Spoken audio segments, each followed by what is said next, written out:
South ఇండియాలోనే biggest sorry store మన Varahi silks మన విజయవాడ ఎంజీ రోడ్ లో ప్రారంభం. విద్యాభ్యాసం అంతా ఎక్కడ?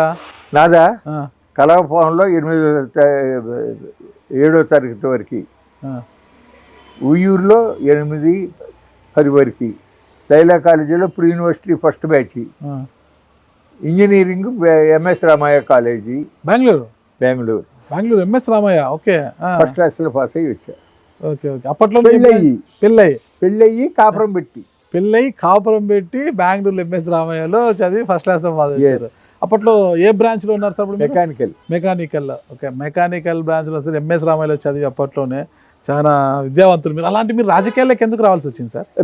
కావాలని రాలేదండి, కాకపోతే నాకు ముందు నుంచి రాజకీయాల పట్ల కన్నా రంగా గారి మీద అభిమానం ఎక్కువ. ఎన్జి రంగా గారి మీద. నేను కలవపాంలో మా తాతగారి ఇంటి దగ్గర ఉన్నప్పుడు చదువుతా, అప్పట్లోనే ఆంధ్రప్రభ పేపర్ వచ్చేది. నార్ల వెంకటేశ్వరరావు గారి ఎడిటర్గా ఆంధ్రప్రభ పేపర్ వచ్చేది మా కలవపాం తాతగారికి. అందులో ఆ రోజుల్లో సహకార వ్యవసాయం పెట్టాలి అని నెహ్రూ గారు చాలా ఆలోచనలో ఉండటం, రంగా గారేమో అది తప్పు, వద్దు, రైతులకు నష్టం జరుగుతుంది, వ్యవసాయ రంగం కుంటుపడుతుందని చెప్పి ఆయన స్పీచెస్ ఇవ్వటం, అవి చదివి ఆయన మీద ఒక అభిమానం. He is a saviour of farmers, he is a friend of farmer అనేది ఆ రోజుల్లో అది ఒక మనసు ముద్రపడిపోయింది. అప్పటి నుంచి ఆయన అభిమానిస్తూ వచ్చా. ఆ తర్వాత ఆయన అక్కడ చిత్తూరులో బై ఎలక్షన్లో పోటీ చేసినప్పుడు మా సుంకర సత్యనారాయణ గారు వాళ్ళు అక్కడికి ఏదైనా కొద్దిగా పండు పంపాలంటే ఒక 516 రూపాయలు ఇచ్చా. ఆ రోజుల్లో అక్కడ ఓడిపోయారు ఆయన. లచ్చన్ గారు ఇక్కడ ఆయన ముందుగానే ఊహించి అసెంబ్లీకి పార్లమెంట్కి రెండింటికి వేశాడు, 2 గెలిచాడు. గురువు గారికి పార్లమెంట్ సీటు ఖాళీ చేసి శ్రీకాకుళం బై ఎలక్షన్లో నుంచోబెట్టాడు కదా. అవును, కరెక్ట్. అప్పుడు ఏం చేశారంటే గుడివాడలో ఒక కారు అద్దెకు తీసుకుని 1000 రూపాయలు ఆ రోజుల్లో నెల రోజులకి. పర్వతనేని లక్ష్మణరావు గారిని నూజెళ్ల గ్రామం, మా స్వతంత్ర పార్టీ కృష్ణా జిల్లా అధ్యక్షుడు ఆయన చేతికి ఇచ్చి అక్కడికి వెళ్ళి వాళ్ళ ఎలక్షన్లో ఉపయోగించుకున్నారు. అర్థమైందా? అట్లా అభిమానం, రంగా గారంటే అభిమానంతో అట్లా కొనసాగుతూ వచ్చాము. 72లో ఏమైందంటే 71 మధ్యంతర ఎన్నికల్లో మా సాయిజీరావు గారి తరఫున పనిచేశా. 72 ఎలక్షన్ వచ్చినప్పుడు ప్రతి మా పార్టీలో అందరం కూర్చున్నాం ఒక చోట, అపోజిషన్ మెంటాలిటీ కదా. కూర్చున్నప్పుడు చిన్నవగరాల సిపిఐ నాయకుడు ఆ గ్రామ పంచాయతీకి 25-30 సంవత్సరాలు ఏకగ్రీవంగా సర్పంచ్గా చేసిన పెద్ద ఆయన, మంచాడు. ఆయన నుంచోమని అందరం అడిగాం. ఆయన నేను నుంచోను, వడ్డే శోభనాథేశ్వరరావు నుంచుంటే రేపు నూజివీడు వెళ్దాం, లేకపోతే మానేద్దాం, ఎవరేళ్ళకి వెళ్ళిపోదాం అన్నాడు. కాదండి, నేను ఇల్లు కట్టున్నాను, ఇప్పుడు నేను నుంచోగలిగిన పరిస్థితి లేదు, నుంచోకూడదని కాదు అంటే నేను రూపాయి ఖర్చు పెట్టమంటే కదా. ఆయన్ని యునానిమస్గా గెలిచాడని లేకుండా ఉండటం కోసం తప్ప నిన్ను ఖర్చు పెట్టమని మేము అడగము అన్నాడు. సరే అని చెప్పి వేసాం. 6600 తేడాతో ఓడిపోయా పెద్ద ఆయన మీద. 1972లో ఏ పార్టీ నుంచి పోటీ చేశారు మీరు? Independent supported by all opposition parties. 77లో పార్లమెంట్కి వేసా. 78లో జనతా పార్టీ తరఫున వేసాం. కృష్ణా జిల్లా జనతా పార్టీ అధ్యక్షుడు నేను. ఉయ్యూరులో జనతా పార్టీ క్యాండిడేట్గా వేసాము, గెలిచా. 78. 83లో ఎన్టీ రామారావు గారు తెలుగుదేశం పార్టీ పెట్టాడు. ఓ జనం అంతా అదొక తుఫాను. కుర్రాళ్ళు మరీ తెలుగుదేశంలో చేరండి అని పార్టీ మీటింగులు జరిగితే నినాదాలు. అప్పటికి చౌదరి చరణ్ సింగ్ గారు ఇంకా బ్రతికున్నాడు, ఆరోగ్యం బాగోలా, లాస్ట్ డేస్, ఈ was on the sick bed.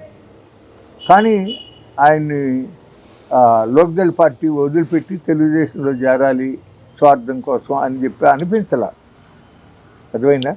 ఆయన రాసినటువంటి economic nightmare of India అనే బుక్ గొప్ప పుస్తకం అది. తరిమెల నాగిరెడ్డి గారు రాసినటువంటి తాకట్లో భారతదేశం బుక్ ఎంత ప్రసిద్ధి చెందిందో, ఎంత డీటెయిల్డ్గా సోదాహరణంగా అంకెలతో సహా ఆయన వివరించాడు. అట్లా చరణ్ సింగ్ గారు కష్టపడి పనిచేసే భారత రైతులు ఉన్నారు, వేసవకాలంలో కూడా ప్రవహించే నదులు ఉన్నాయి, జీవనదులు ఉన్నాయి. ఎందుకు భారతదేశం తగినంత అభివృద్ధి చెందట్లేదు? మహాత్మా గాంధీ చూపినటువంటి బాట పక్కకి తొలగి నెహ్రూ గారు వెళ్ళాడు. ఫస్ట్ అండ్ ఫోర్మోస్ట్ ప్రయారిటీ వ్యవసాయం ఇవ్వాలి, గ్రామాలకు ఇవ్వాలి, తర్వాత కాటేజ్ అండ్ స్మాల్ ఇండస్ట్రీస్, ఆ తర్వాత హెవీ క్యాపిటల్ ఇంటెన్సివ్ ఇండస్ట్రీస్కి ఇవ్వాలి అని ఆయన చెప్తే ఈయన దానికి ఇంకా డిఫరెంట్ డైరెక్షన్లో వెళ్ళాడు అని చెప్పి అంకెలతో సహా ఇచ్చాడు. That he's influenced my mind. ఒకసారి కూటమిలో టీడీపీ, బీజేపీ, జనసేన ఉన్నాయి సార్. జనసేన పరిస్థితి ఏంటి? ఇప్పుడు జనసేనలో పంచమంత్ర అనేది ఒక కార్యక్రమం పెట్టారు. గ్రామ స్థాయి నుంచి కూడా పార్టీని బలోపేతం చేయాలి అనే దాంతో ఒకటి కార్యక్రమం కూడా స్వీకరిస్తారు. ఏంటి అసలు జనసేన పరిస్థితి ఏంటి? ఆ పార్టీ అధ్యక్షుడు పవన్ కళ్యాణ్ గారు యొక్క పరిస్థితి ఏంటంటారు కూటమిలో? పవన్ కళ్యాణ్ గారు ఆవేశం ఉంది, సమాజానికి సేవ చేయాలి అనే తపన ఉంది. కానీ ప్రజలు ఆయన ఇంకా చాలా చేయగలరు, చేయించగలరు అని ఆశపడ్డారు. కానీ ఎందుకునో ఆయన తగినంతగా సమస్యల మీద స్పందించట్లా. పొరపాట్లు జరుగుతూ ఉన్న వాటిని వీలైనంత వరకు వాటిని ఆపించడానికి ప్రయత్నం చేయట్లా. ఉప ముఖ్యమంత్రిగా ఉన్నారు. ఒక విషయం చెప్పాలంటే, క్యాబినెట్ మీటింగ్లో అమరావతిలో మొదటి దశకి తీసుకున్న భూములు అభివృద్ధి చేయకుండానే మళ్ళీ రెండో దశ పేరుతో మళ్ళీ భూములు తీసుకోవటం కరెక్ట్ నిర్ణయం కాదేమో, పునరాలోచన చేయండి అని చెప్పి ఆయన చెప్పారనేది పత్రికల్లో వచ్చింది. మంచి విషయం చెప్పాడు. కానీ చంద్రబాబు నాయుడు గారు మళ్ళీ తాను పట్టిన కుందేలకు మూడే కాళ్ళు అన్నట్టుగా మళ్ళీ ఆయన దాన్ని ముందుకు తీసుకెళ్తా ఉన్న పరిస్థితి జరుగుతూ ఉంది. మరి ఈయనేమి చల్లికి ఏమైతే ఏమవుతుంది అనే లైన్లో ఊరుకున్నట్టుగా కనపడుతుంది. భవిష్యత్తు ఉందా జనసేనకి? అంటే కాపులు ఓన్ చేసుకుంటున్నారు, చెప్పలేమండి. కాపులు ఓన్ చేసుకుంటున్నారు. ఆయన ఏమో పవన్ కళ్యాణ్ గారేమో మరో 15 ఏళ్ళు చంద్రబాబు నాయుడు గారు సీఎం అంటున్నారు. 15 ఏళ్ళ సంగతి దేవుడి వచ్చే సంగతి చూడండి. ఈ ఉగాదికి లోకేష్ సీఎంగా బాధ్యతలు చేపట్టబోతున్నారని కొన్ని లీకులు కూడా వస్తున్నాయి. ఏమంటారు దీన్ని? అది చంద్రబాబు నాయుడు గారు ఎమ్మెల్యే చేతుల్లోనే ఉందిగా, దానికి ప్రజలతో సంబంధం ఉంది. ఓకే. కానీ నాకు అర్థమైనంత వరకు అది జరగటం శ్రేయస్కరం కాదనేది వ్యక్తిగత అభిప్రాయం. జగన్ గారు మళ్ళీ సీఎం అయితే పరిస్థితి ఏంటి సార్? ఇంకా ఇదివరకు ట్రైల్ చూపించాడు, ఈ తఫా సినిమా చూపిస్తాడు. ఆయన అంటున్నారుగా, ఇప్పుడు అపోజిషన్లో ఉండి ఇవాళ కూడా ఒక్కొక్కప్పుడు స్పీడ్ మాట్లాడుతూ ఉంటాడు. అది ఆ ధోరణి మారి ఆ పద్ధతి మార్చుకుని శాంతియుతంగా వ్యవహరించే పద్ధతి ఉంటే ప్రజలు హర్షిస్తారు, మంచి జరుగుతుంది. ఇప్పుడు మెడికల్ కాలేజీల విషయం ఉందనుకోండి, మంచి విషయం. ఢిల్లీ వెళ్ళాడు, అక్కడ వాళ్ళని తంటాలు పడ్డాడు. ఈ ప్రభుత్వము మెడికల్ కాలేజీలు ప్రైవేటీకరణము అంటే పీపీపీ విధానంలో తీసుకెళ్ళడం కరెక్ట్ అంటారా? లేదు. ఎందుకండి, ఎందుకు చేయాలి చెప్పండి? గవర్నమెంట్ భూములు ఉన్నాయి, డబ్బు కొన్ని ఆల్రెడీ కట్టారు కదా. కానీ పీపీపీ అంటున్నా కూడా ఆరోగ్య శాఖ మంత్రిగా సత్యకుమార్ యాదవ్ కొట్టు ప్రభుత్వం కావచ్చు ప్రైవేటు అనే పదమే తీసేయండి, ప్రైవేటు సంబంధమే లేదు అంటారు. మరి పీపీపీ అంటున్నారు కదా, మరి ఏంటి అంటున్నారు? నీ ఎడం చేతి నా పొరచే పెడతానన్నాడంట, అంతే. అంటే పీపీపీ విధానం సరైనది కాదంటారు? లేదు. ఇప్పుడు పేదలను అంటే అట్టడుగు స్థాయి పేదలను కూడా ధనవంతులు చేసే ఒక స్కీమ్ తీసుకొచ్చారు కదా, P4 స్కీమ్ తీసుకొచ్చారు చంద్రబాబు నాయుడు గారు. P4 స్కీమ్ మంచిది కాదంటారా? మీరు భలే ప్రశ్న వేస్తున్నారు నాగరాజు గారు. ఒక పంతులు గారు అంట, హరికథ పంతులు గారు, ఆయన చిడతలు కొడతా ఆయన చెప్తా ప్రజలకి, మీరు ఎల్లుల్లిపాయలు తినొద్దు, మంచిది కాదు, గుడ్డు కూసేదో చెప్పాడు. అయిపోయిన తర్వాత ఇంటికి భోజనానికి వెళ్ళాడు, భార్య వడ్డిచ్చింది. ఏంటి ఎల్లుల్లిపాయ లేదు కుంక అని అడిగాడంట. ఇందాక విన్నాను స్వామి, మీరే చెప్పారు కదా మంచిది కాదు ఆరోగ్యానికి అని చెప్పి, అందుకని వేయలేదు అందంట. సేపు పిచ్చిముండా, అది జనం కోసం చెప్పాను కానీ మనం కోసం అని అన్నాడంట. అర్థమైందా? అట్లాగే ఇప్పుడు నారాయణ గారు ఉన్నాడు, ఎన్ని చోట్ల ఎన్ని బిల్డింగులండి, ఎన్ని వేల కోట్ల రూపాయల ఆస్తులండి. వాళ్ళ సంస్థల్లో లక్షల మంది పిల్లలు ఉన్నారు కదా, ఒక్క 10% సీట్లు పేదవాళ్ళ పిల్లలకి ఇవ్వండి. 90% తీసుకో, ఒక్క 10% ఇవ్వు. ఓకే. భాష్యం ప్రవీణ్ ఎమ్మెల్యే వాళ్ళ దాంట్లో ఇవ్వు. ఈ రెండు ఖచ్చితంగా అమలైతే అప్పుడు చైతన్య కూడా ఇవ్వ తప్పదుగా. పల్లెటూళ్ళల్లో ఉండే ఇతర మా విశ్వశాంతియో లేకపోతే శ్రీనివాసనో ఇంకో చోట ఇంకోటో వాళ్ళు కూడా దే విల్ ఫాలో కదా. మరి ఎందుకు చేయరు? పీఫోర్ అన్న మా అనగానే సరిపోయిందా?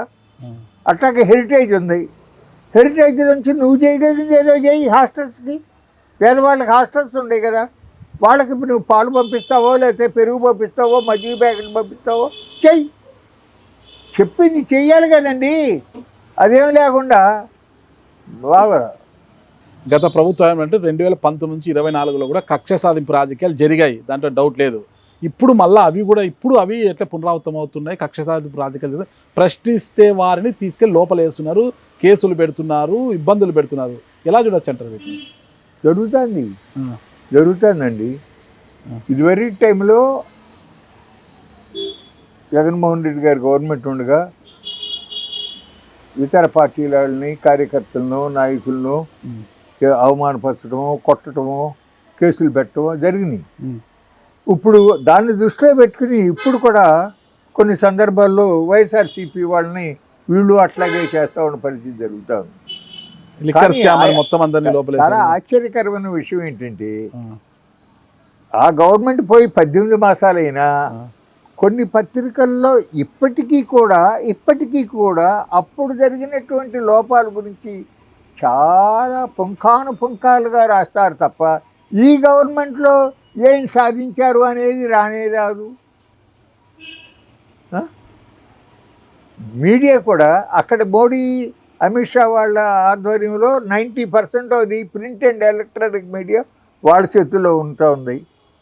పచ్చి అబద్ధాలు మోడీ గారు మాట్లాడినా ప్రముఖంగా బోల్డంత స్పేస్ పెట్టేసి తాటికాయంత అక్షరాలతో రాస్తారు. అట్లాగే ఇక్కడ చంద్రబాబు నాయుడు గారు మరి అవాస్తవాలు మాట్లాడినా బ్రహ్మాండంగా కవర్ అవుతూ ఉంటుంది. ఏది జరుగుతుందిలేండి, ఏం చేద్దాం. మీరు చైల్డ్ మ్యారేజ్ సార్? మీరు బాల్య వివాహం చేసుకున్నారు మీరు? నాకు ఆ 19 ఏళ్ళకి వివాహం అయింది. అదే సార్, ఎందుకంటే బెంగళూరులో ఉండగానే మా అమ్మాయి అన్నపూర్ణ అక్కడ సెయింట్ మార్తా హాస్పిటల్లో జన్మించింది. మా అబ్బాయి ప్రసాద్ ఏమో ఉయ్యూరులో సిబిఎం హాస్పిటల్ ఉంది. ఎందుకు 19 ఏళ్ళకే పెళ్లి చేశారు మీకు? మా నాన్నగారికి అప్పుడు ఆ వయసులో జరిగిందంటే అందుకని నాకు ఆ వయసులో చేశారు. చదువుకుంటే గుర్రాన్ని తెచ్చి పెళ్లి చేసేసారు. మీకు ఎంతమంది సంతానం సార్? అదే ఒక అమ్మాయి ఒక అబ్బాయి. Okay sir. అమ్మాయి వాళ్ళు హైదరాబాద్లో ఉంటారు. అమ్మాయికి మళ్ళీ ఒకటే కుమార్తె. ఓకే. ఆవిడ్ని కరణం బలరాం గారు అబ్బాయి వెంకటేష్ బాబు, కరణం వెంకటేష్ గారు ఇచ్చారు. వాళ్ళకి మళ్ళీ 2 ఆడపిల్లలు. మా అబ్బాయికి ఏమో ఒల్లూరుపాలెం ఒక మంచి చెరుకు రైతు ఉండేవాడు, వారి మనవరాలను చేసుకున్నాము. వీళ్ళకి ఒక అబ్బాయి ఒక అమ్మాయి. కుర్రాడేమో అమ్మాయి పెద్దది బెజవాడలో ఉంటారు, వారు సాంబశివరావు గారు అని చెప్పి వారి అబ్బాయికి మౌర్యకి ఇచ్చాము. మొన్ననే ఒక అబ్బాయి పోయి జన్మించాడు. మా మనవడేమో లాగేసి ఇంకా హయ్యర్ కోర్స్కి యూకే వెళ్ళాడు. ఇప్పుడు మీ బియ్యంకులు తిరిగి మళ్ళీ టీడీపీలోకి వెళ్ళిపోవాలన్నారంట కదా కర్ణం బలరాం గారు? తెలియదండి మనకి, మరి వాళ్ళ అభిప్రాయాలు ఎట్లా ఉండేయో తెలియదు.